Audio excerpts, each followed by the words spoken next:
কে কোন দলের প্রার্থী সেটা বড় কথা নয়, বড় কথা জনগণ যাকে চাইবেন ভোট তিনিই পাবেন, এমন কথা বলেছেন নির্বাচন কমিশনার অবসরপ্রাপ্ত ব্রিগেডিয়ার জেনারেল মোহাম্মদ আহসান হাবিব খান। দুপুরে সাতক্ষীরা জেলা প্রশাসকের সম্মেলন কক্ষে উপজেলা পরিষদের নির্বাচন উপলক্ষে এক মতবিনিময় সভা শেষে তিনি এসব কথা বলেন।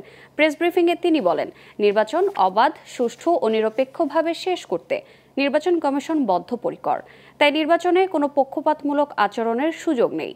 মতবিনিময় সভায় সাতক্ষীরা ও যশোর জেলা রিটার্নিং অফিসার, সহকারী রিটার্নিং অফিসার, আইনশৃঙ্খলা বাহিনী সহ নির্বাচন সংশ্লিষ্ট কর্মকর্তা ও উপজেলা নির্বাচনে অংশগ্রহণকারী প্রতিদ্বন্দ্বী প্রার্থীদের সাথেও আলোচনা করেন নির্বাচন কমিশনার আহসান হাবিব খান।